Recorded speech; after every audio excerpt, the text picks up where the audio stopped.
tourism industry is bouncing back from COVID-19. Stats SA data shows that the country welcomed nearly 570,000 overseas visitors in the first half of this year. This is over 4 times the number that visited in the same period last year. To speak about this recovery as well as Tourism Leadership Conference taking place in September, we're joined by CEO of Business Council of South Africa, Tshifhiwa Tshivhengwa. Thank you very much, Mr. Tshivhengwa, for your time here on eNCA. Firstly, this is, of course, very good news, especially for those who have businesses and jobs in this particular sector. So next month is Tourism Month, and you have a leadership conference taking place. What are some of the pressing issues that you'll be discussing? Well, thank you for having me. And indeed, it's great news that we are seeing these numbers picking up, especially from the international arrivals point of view. And of course, domestic travel remains the pillar of tourism, in this country. So we will be meeting next month, which is obviously starting tomorrow, which is Tourism Month. And of course, at our leadership conference, we will be discussing issues of destination marketing that will, deal with, how do we make sure that we increase the numbers that we are already seeing, and how do we make sure that that's sustainable over a short to medium term? And also, how do we target other markets that are important to us, that have great potential, like China and India? How do we make sure that we receive, great number of arrivals into South Africa? Of course, protecting the markets that, at what we call traditional markets, like in Europe and in North America. So we will discuss that, amongst other things. We will discuss issues around policies that enable tourism to thrive. We will discuss issues around SMME development and involvement in the tourism industry. And more importantly, how tourism can impact the economy of the country at a greater pace than what it's doing now, and how we can create jobs for young people, both in urban areas and rural areas. Well, when you talk about policies, it means that it's very important for a good relationship then between, the government or the public sector and the private sector. Just talk to us about how important this is. Obviously, policies are what also makes the need for the relationship to strengthen, right? Yes, what we always say is that, tourism is delivered by the private sector. The experience on the ground when someone arrives, even before they arrive, getting on the plane or getting on your car, if you're driving, here at home, is delivered by the private sector.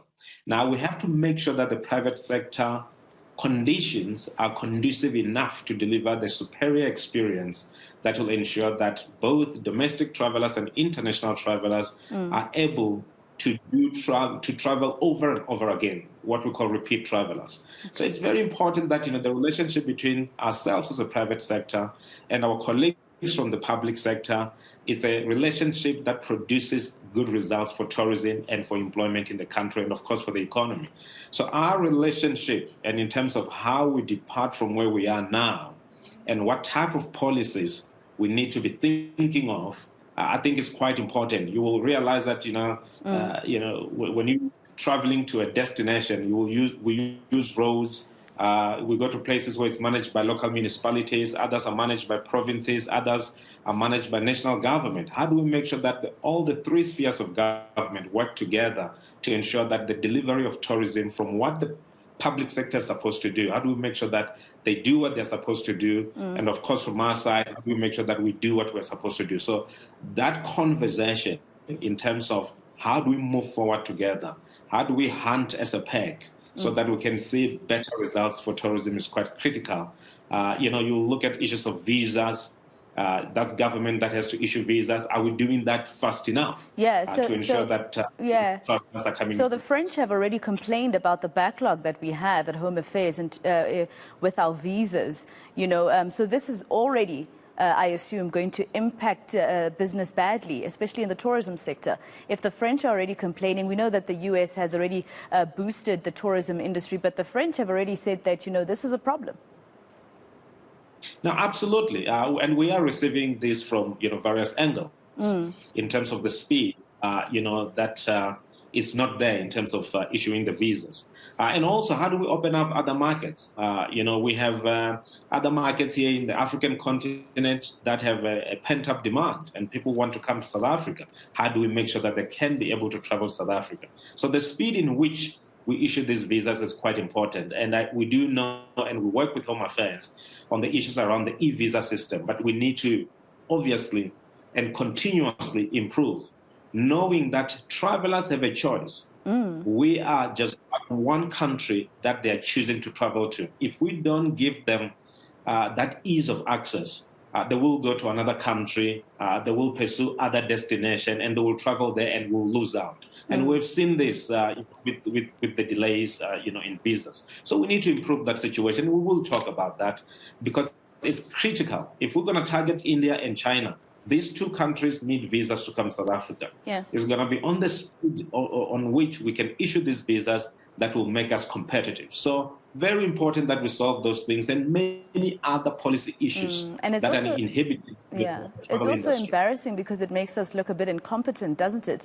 But just very quickly, Mr. Tshivhengwa, and my last question, in terms of this 570,000 or the Stats SA results that we heard about this boost, this is obviously compared to a period where we had lockdown and COVID-19 was still quite a big problem in our country, and the whole world actually was basically under lockdown, and there was a point in the first 6 months or so of 2021 where things were not looking so good in terms of traveling around the whole world. So if you look at what we're seeing now and you compare it to, for instance, the first 6 months of 2019, how do we look there? Are we close enough to getting back to where we were? Well, we are tracking at a very good pace in terms of, compared to 2019. And the numbers that we see from our side is that on average, we are sitting at around 76% of what we did in 2019. This is from January this year up to now, compared to January of 2019 up to the same month. So that's an average. We've seen certain months, reaching around 95% and others reaching around 98%. But overall, we're sitting, as I've said, 76%. So it is good news, but we still have a whole lot more work to do, especially in attracting international markets to come back to South Africa. China is still closed. We need to get ready for the reopening of China. We need to get ready for India. We need to stimulate growth in Europe. And we also need to make sure that we protect what's happening, especially in North America. We've seen a great deal of numbers coming from the US and many airlines flying into South Africa. How do we protect that? How do we remain competitive? And of course, Europe has been our market for many, many years. How do we make sure that we stimulate more growth and we get more airlines coming to South Africa? So airlift is going to be important. But again, we need to keep an eye on emerging markets to make sure that, we don't miss out. So we've got to protect what we have. We've got to improve on where we need to improve. And we've got to focus on these emerging markets. And also, as I've said here at home, we need to make sure that the things that are still inhibitors are dealt with speedily. And we don't have to be talking about policies that we have created as if we have nothing to do with them and we cannot solve these policies. We've got to change our ways and we've got to be agile enough to attract as many tourists as possible into the country. Young people of this country are dependent on us to create more jobs, as I've said, in both urban areas and rural areas. Well, Mr. Tshivhengwa, I know I said it was my last question, but I just have to ask you this one very quickly. In terms of the SADC region and the African continent on its own, South Africa would be a country considered to be once again on, boiling point or at boiling point when it comes to issues of immigration and, the laws that we've signed as a country, etc. We know that the topic has been quite hot ever since the Krugersdorp gang rape, and it became worse last week after the MEC of Health in Limpopo said undocumented foreign nationals are basically overburdening the health system. I wonder what you think in terms of business, if, this affects you at all, whether it be that, the fact that we have this problem is also going to affect business in the tourism sector. Well, tourism is about traveling. It's about exploring various parts of the world, various parts of the country. And it's about us moving around our own country and people coming into our country and ourselves going into other countries. So for us, we work with tourists. Tourists come through the borders every day. They fly in, they drive in. Yeah. So for us, things, that are being discussed have no relations to tourism. We always welcome tourists that wants to come to the country, those that are coming here to see the beauty of the country, enjoy our hospitality, and those that are coming here for business purposes or to attend meetings and conferencing or sporting events, many other things that we do as a country. We showcase to the world. We want the world to know who we are, and we also want to earn income when people come into the country. That is the business of tourism. So for us, we're continuing. We're seeing a great deal of number of people that are coming into the country, and they leave the country with experiences that they're able to share with their families and their friends when they go back. Yeah, so it doesn't really affect you that much. Thank you for speaking to us. That is Tshifhiwa Tshivhengwa. He is the CEO of Tourism Business Council of South Africa.